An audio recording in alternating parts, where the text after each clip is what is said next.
안녕하십니까. 오늘의 이야기가 있는 법구경 명상 제1장 개송 13, 14번 이야기 천상의 선녀를 얻기 위해 수행한 난다 장로 이야기입니다. 부처님이 출가 이후에 가족, 친지들도 자연스럽게 부처님 법문을 듣고 출가를 하시게 되었는데요. 오늘은 부처님의 이복 동생이었던 난다가 출가는 했지만 세속의 그리움으로 정진이 점점 어렵게 되자 부처님이 난다의 그 근기에 맞게 아름다운 천상의 선녀를 보여주시고 또 그가 수행의 정진길로 잘 이끌어갈 수 있도록 이끌었던 그런 개송 명상입니다. 여러분들이 언제 어디서든 평소에 한순간이라도 지금 계신 그 자리에서 고요하게 집중할 수 있는 마음이 모아져서 신구의 삼업을 살펴보며 실천 수행할 수 있는 그런 명상입니다. 그럼 오늘도 본 명상에 들어가기 전에 몸과 마음이 편안해지도록 마음을 훈련하는 호흡 명상을 해보도록 하겠습니다. 잠시 모든 것을 멈추시고 이 순간 지금 여기에 호흡에 주의를 한번 기울여 봅시다. 호흡 명상 모음 기본 자세를 말씀드릴게요. 우선 편안하고 조용한 공간에 바른 자세로 앉아 봅니다. 양쪽 다리를 좌우로 한번 왔다 갔다 반 과부자를 해도 좋고 과부자를 해도 좋고 또는 의자에 편안하게 기대어 앉아도 좋습니다. 몸을 옆으로 움직이면서 자세를 한번 잡아 볼게요. 이때 허리는 반듯하게 세우시고 양쪽 손은 모아도 좋고 또는 무릎 위에 살며시 올려놓아도 좋습니다. 이때 어깨에 힘이 들어갔다면 어깨에 힘을 한번 빼시고 그리고 목을 고추 세우시면서 눈은 살며시 가볍게 감아봅니다. 마지막으로 입안의 혀는 입 천장에 살며시 붙여봅니다. 자, 이제 심호흡을 한번 깊이 들어 마셨다가 깊이 내쉬는 호흡을 경쇠 1타에 한번 3번 해보겠습니다.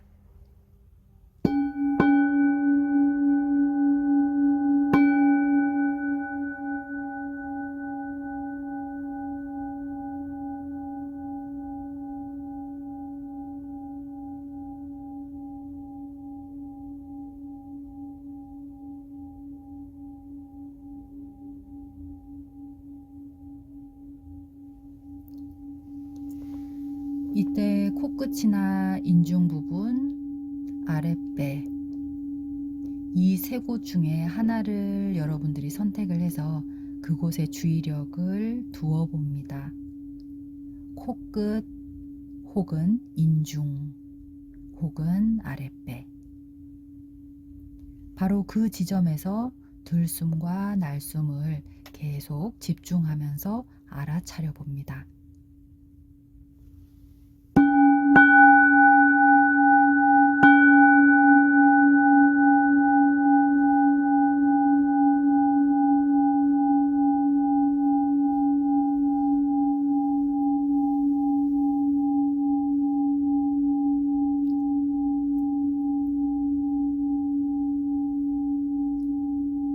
이때 호흡은 인위적으로 조절하지는 마시고 전적으로 자연스럽게 내 몸과 마음을 이완하는 느낌으로 자연스럽게 해보십니다.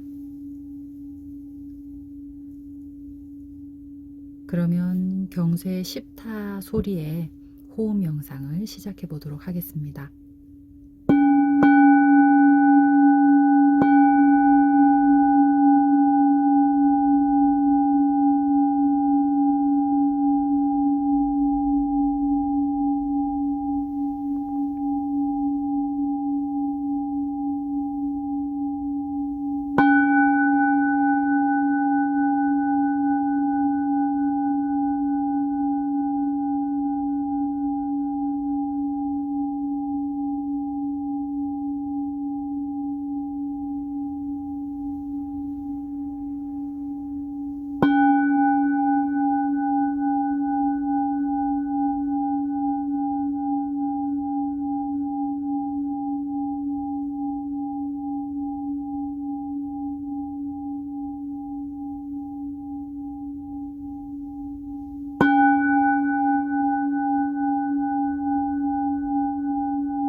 여러분, 내 마음에 숨쉬는 호흡을 잘 보고 있었는지요?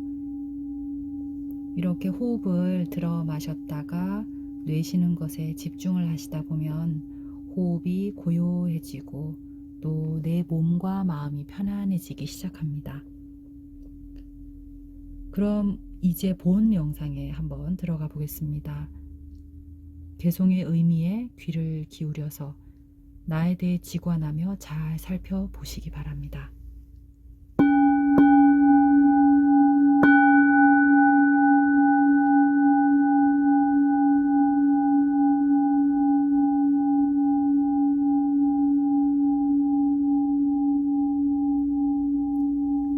성글게 이은 지붕에 빗물이 쉽게 스며들듯 잘 닦지 않은 마음에 욕심이 쉽게 스며드네. 잘 이은 지붕에 빗물이 스며들지 않듯 잘 닦은 마음에 욕심이 스며들지 못하네.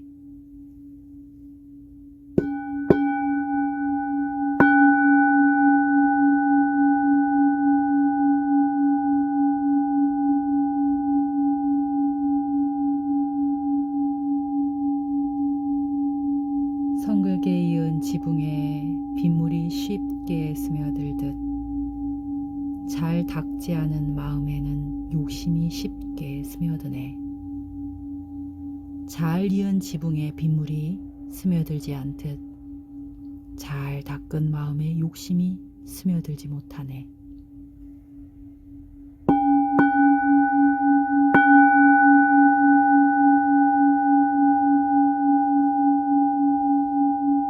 성글게 이은 지붕에 빗물이 쉽게 스며들듯 잘 닦지 않은 마음에 욕심이 쉽게 스며드네.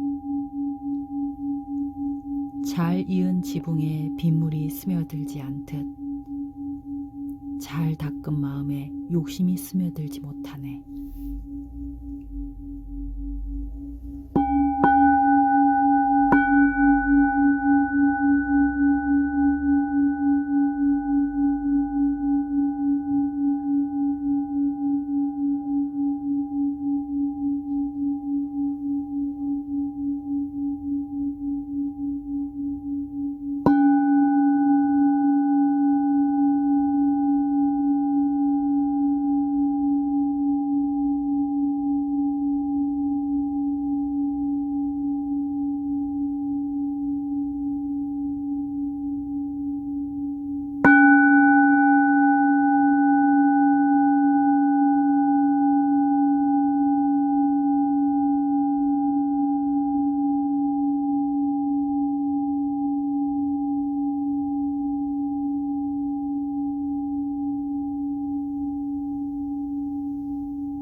이번 명상 개송의 뜻에 잘 집중해 보셨는지요? 오늘의 이야기는 부처님의 이복 동생이었던 난다가 자신의 의지와는 상관없이 비구가 되긴 했는데 막상 청정범행의 수행을 시작하고 보니 세속이 점점 그리워지고 또 한속을 원하게 됩니다. 이것을 부처님이 이미 꿰뚫어 아시고는 난다를 불러서 난다의 근기에 맞는 방편설법으로 수행을 정진해 윤회의 고리에서 벗어날 수 있도록 이끌어 주신 내용입니다. 난다도 출가를 했듯 이렇게 출가라는 것은 온갖 집착의 집에서 벗어남이요 세속적인 인습과 타성에서 뛰쳐나오는 일입니다. 유마경에서는 아무런 이익과 공덕이 없는 것을 출가라고 합니다. 즉 세속적인 유의법이 이익과 공덕이 있을지 모르지만 출가란 이런 현상계를 초월한 행위, 즉 무위법에 이르기 때문이지요. 여러분들도 아마 들어보셨겠지만 일자 출가에 구족이 생천한다는 말을 들어보셨을 겁니다. 얼핏 들으면 귀에 솔깃한 말이지요. 한 자식이 출가를 하여 제대로 수행자 노릇을 잘하면 고조 할아버지부터 사돈의 팔촌까지 모두 천상에 태어난다는 것입니다. 듣기에는 좋은 말 같으나 반대로 생각을 해보면 한 자식이 죽노릇을 잘 못한다면 시주의 밥과 옷과 모든 것들을 축내면서 나태와 욕심으로 가득 찬 그런 수행을 한다면 구족이 함께 지옥에 떨어진다는 무서운 말이기도 합니다. 따라서 바른 견해로 윤회의 고를 끊어내려는 수행은 이 온 세상의 밝은 빛이 되기지요. 오늘의 그 개송에서 잘 살펴보면 부처님은 출가하여서 깨달음을 얻으신 후에 자신의 가족과 친지들을 하나둘씩 출가의 길로 안내를 합니다. 그때 부처님의 아버지인 수또다나 대왕은 1000명으로 구성된 사절단을 10번이나 부처님께 보내어서 고향에 한번 방문해 달라고 요청을 하는데요. 그런데 그들은 부처님의 법문을 듣고는 아라한이 되어서 왕의 심부름은 까맣게 잊어버리고 출가를 하는 겁니다. 부왕이 이번에는 작심을 하시고는 부처님의 소급 친구였던 깔로따이에게 출가를 조건으로 임무를 시켜서 10번째 사절단에 함께 보내기에 이르르죠. 다행히 깔로따이만은 그 임무를 잊지 않고 부처님께 고향에 방문해달라는 부왕의 청을 이야기 드리죠. 그러자 부처님은 적당한 때에 당신의 제자 2만 명을 데리고 한 2달간의 긴 여정 끝에 고향 카필라성에 이르릅니다. 부왕은 오랜만에 아들을 만나서 너무나도 기분이 좋았고 그리고 온 가족 친지들이 부처님을 보려고 이곳저곳에서 모여들었어요. 물론 친지들 중에서는 반기는 이들도 있지만 부처님을 아직도 세속에 손자, 조카, 아들뻘로 생각하면서 속명을 부르고 예를 갖추지 않은 이들도 있었다고 해요. 부처님은 함부로 대하는 이들에게 쌍신변, 몸을 2개로 나누어서 그런 신통으로 보여주시면서 그들을 제도하고 법문을 설해주면서 불법으로 이끕니다. 부처님이 고향에 온 다음 날 제자들과 함께 아침에 이 집 저 집 돌아다니면서 탁발을 하게 되는데 탁발을 하는 모습을 보자 왕이 깜짝 놀라서 왕궁에서 뛰쳐나옵니다. 왕족의 혈통에서는 걸식을 하는 자가 없었기 때문이죠. 그러자 부왕은 그 말을 하자 부처님은 부처님의 혈통, 즉 붓다의 혈통에는 탁발로 생명을 유지하는 것이 전통이라 하며 부왕에게 법을 설하시죠. 즉 수행자의 탁발 의무는 곧 수행이고 그것을 면밀하게 알아차리고 살피면 그리고 그것 탁발에 대한 행으로 금생과 내생에 행복할 것이라는 것이죠. 그래서 부왕은 부처님을 궁으로 모시고 가서 공양을 올리고 또 공양을 마치자 출가 이전에 아내였던 야소다라에게 데리고 가서 그동안의 며느리의 행해 덕을 칭찬합니다. 그동안 부처님과 같이 며느리 야소다라도 똑같이 거친 옷을 입고 하루에 한 끼 공양을 하기도 하고 그리고 허름한 침상에서 잠을 자기도 하고 얼마나 그동안에 남편이 없었지만 헌신적으로 남편을 생각하고 사랑했는지 모른다고 설명을 하지요. 부왕은 아마도 부처님이 다시 왕궁으로 되돌아와서 예전처럼 가문을 잇기를 바랬던 것 같습니다. 고향으로 돌아온 셋째 날이 되자 부처님은 이복 동생 난다 왕자의 왕자식 관정식과 그리고 궁전의 왕공식, 결혼식 요 세 가지가 동시에 열리고 있었어요. 부처님은 난다의 궁전으로 탁발을 하러 가셨다가 난다에게 또 공손히 또 공양을 받게 되죠. 그런데 부처님께서는 공양을 마치시고는 법문을 하시고 난다에게 바루를 되돌려 받지 않고 바로 길을 나서시는 거예요. 난다는 부처님에 대한 지극한 존경심과 그리고 조심스러움에 부처님께 감히 왜 바루를 받지 않으시냐라는 말을 할 수가 없었어요. 그래서 발을 동동 구르면서 뒤따라가면서 바루를 계속 받으시길 바랬는데 어쩐 일인지 부처님은 바루를 돌려받지 않는 거였죠. 그래서 난다는 자신의 의지와는 상관없이 부처님에게 이끌리듯 뒤따라갔어요. 결혼식 직전에 신부가 될 경국지색이었던 난다의 신부, 저기 멀리서 이 소식을 듣자마자 머리를 산발한 채 황급히 뛰쳐나가 눈물을 흘리면서 난다 왕자를 쫓아갔어요. 왕자님 제발 빨리 되돌아오세요. 이 외침에 난다는 가슴이 찢어졌다고 해요.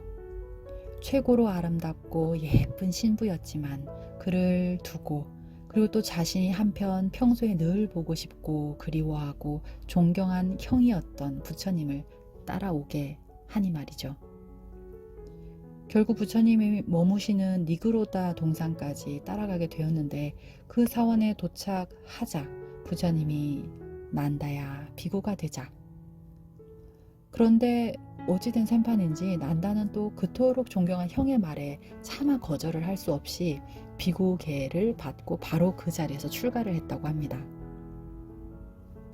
그리고 며칠이 지난 고향에 온 지 7일째 되던 날 출가 전 아내였던 야소다라는 부처님의 아들이 그 당시 7살이었는데 7살 된 라후라 왕자를 곱게 단장시켜서 부처님께 보낼 준비를 합니다. 그리고 어린 아들에게 말했죠. 아들아, 가서 2만 명의 비구들 속에 황금빛 살결이 빛나는 고결한 아름다운 분이 계시는데 그분이 아버지이니 그 아버지를 찾아라. 그리고 아버지한테 가서 커다란 황금 항아리를 어디에 뒀는지 물어봐라. 너네 아버지가 출가한 후에 한 번도 못 봤다. 아버지에게 가서 그 유산을 달라고 청해라. 그리고 이렇게 말해라. 아버지, 저는 당신의 아들입니다. 제가 나중에 관정식을 받아서 전륜 성왕이 될 때 많은 재산이 필요한데 제게 재산을 물려주십시오. 그렇게 아들에게 상속되는 것이 마땅하지 않나요? 아마도 야소다라는 자신과 아들을 버리고 출가한 남편에 대한 한이 가슴속에 깊이 남아있었을 겁니다. 그래서 이왕의 고향에 오신 부처님에게 어린 7살 아들을 보내어서 당신의 마음이 흔들리길 바랬겠죠. 이윽 후 부처님을 만나게 된 어린 7살 라후라. 어머니가 시키는 대로 부처님 뒷공문을 졸졸 따라다니면서 사문이시여 제게 유산을 주십시오. 사문이시여 제게 유산을 주십시오. 부처님은 계속 조잘거리면서 따라오는 라후라를 사원까지 따라오게 합니다. 그리고 부처님은 생각했어요. 아들에게 유산을 주는 것은 세속의 길고 긴 윤회의 삶의 원인이 될 뿐이다. 나는 오히려 보리수 아래에 증득한 성인의 깨달음, 출세간의 유산을 상속해 해주리라. 이렇게 생각하면서 상수제자 사립을 존자를 불러서 라울라 왕자를 출가시키도록 지시를 합니다. 이렇게 꼬마 라울라가 삼위계를 받고 또 승단에 들어갔다는 이야기를 할아버지 부왕에게 소식이 전해지죠. 왕은 슬픔에 가슴이 저미는 듯 했어요. 아들도 출가했는데 어린 손자까지 출가를 시키니 말이죠. 그래서 탄식하면서 부처님에게 말하지요. 당신이 출가할 때 나는 큰 고통을 느끼면서 계속 밤잠을 못 자고 그랬다. 그리고 또 나머지 아들 난다까지 출가시키더니 이제는 뭐가 모자라 어린 아들 7살밖에 안 된 라울라까지 출가를 시키는 것이냐. 원컨대 이제부터는 부모의 허락 없이는 아이들을 출가시키지 말아달라고 제안을 합니다. 물론 부처님은 왕의 제안을 받아들이고 이후로 출가는 부모, 가족 허락 없이는 안 된다는 율이 생기기도 했죠. 부왕의 괴로움은 얼마나 컸을까 생각됩니다.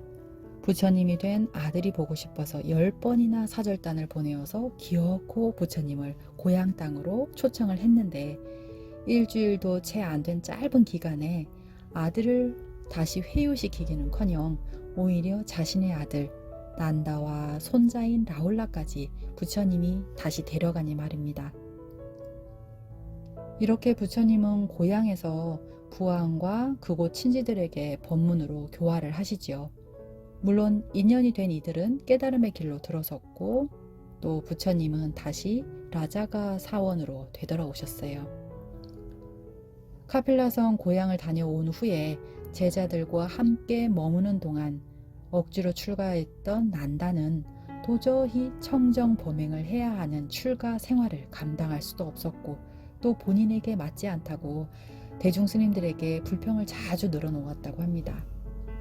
이 말을 전해 들었던 부처님은 난다를 따로 부르죠. 난다야, 네가 계속 세속으로 되돌아가고 싶어 한다는 이야기를 들었는데 왜 그러는 것이냐. 그러자 난다는 자신이 결혼식을 앞두고 최고로 아름답고 예뻤던 자신의 신부가 놀라서 마음에 황급히 뛰어오면서 빨리 되돌아오라 했던 그때가 자꾸만 귓전에 맴돕니다. 그리고 그 목소리를 잊을 수가 없습니다. 그러자 부처님은 곧바로 난다의 팔을 딱 잡고는 신통으로 단숨에 33천으로 올라가죠. 33천으로 올라가는 도중에 불이 난 길에서 화상을 입어 얼굴이 문드러진 원숭이 한 마리가 그루터기에 앉아있는 모습을 보게 돼요. 그리고는 그 길로 그대로 33천에 도달해서 삭과천왕을 기다리며 앉아있는 500명의 아름다운 처녀를 보여줍니다. 이 광경을 본 난다에게 물었어요. 난다야, 네가 그리워하는 신부랑 저 아름다운 핑크빛 발을 가진 처녀와 비교하면 어느 쪽이 더 사랑스럽냐? 어찌 이 처녀들과 아내를 비교합니까? 이 처녀들에 비하면 제 아내는 아까 얼굴이 문드러졌던 원숭이 정도밖에 되지 않아요. 지금 이 처녀들을 정말이지 최고로 사랑스럽고 아름답습니다. 그러자 부처님은 난다야, 기뻐해라. 네가 열심히 수행해서 깨달음을 얻는다면 이 500명의 천녀를 얻게 된다고 내가 보증하마.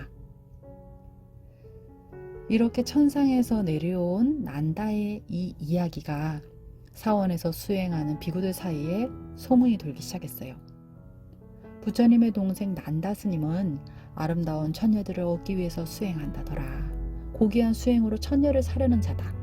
일용직 잡부 장사꾼이다. 이렇게 말하며 비난이 시작됐어요.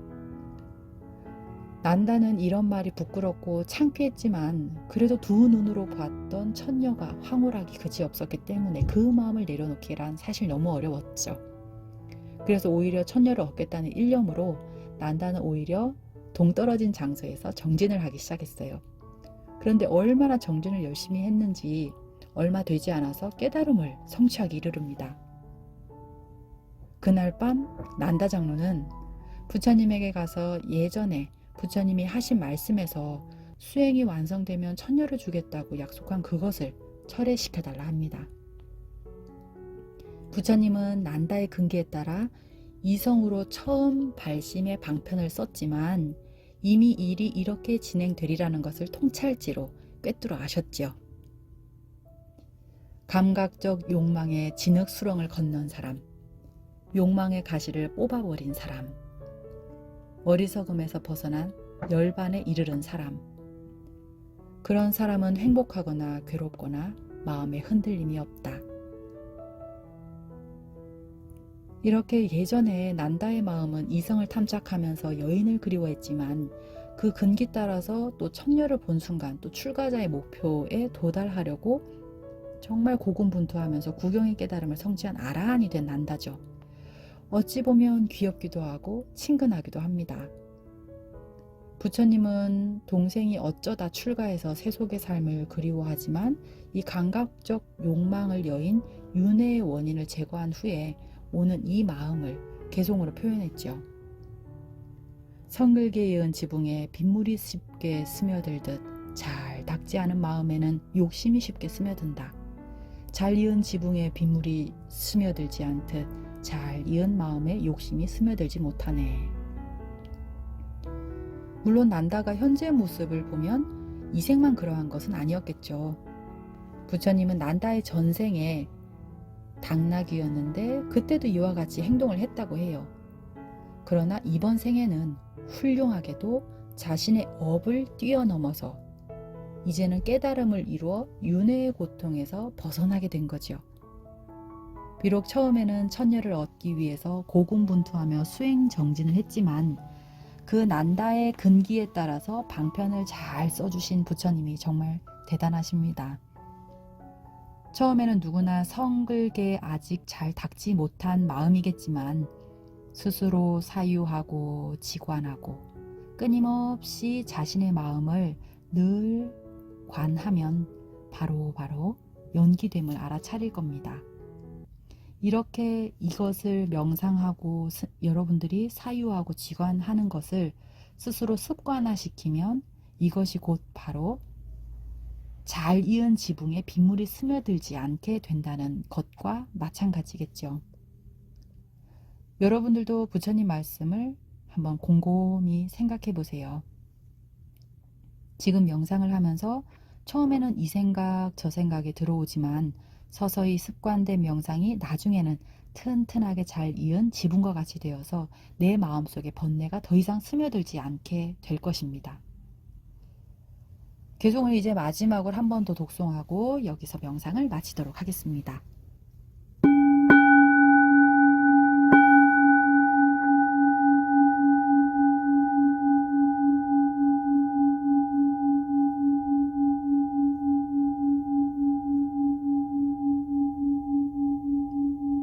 성글게 이은 지붕에 빗물이 쉽게 스며들듯 잘 닦지 않은 마음에 욕심이 쉽게 스며드네. 잘 이은 지붕에 빗물이 스며들지 않듯 잘 닦은 마음에 욕심이 스며들지 못하네.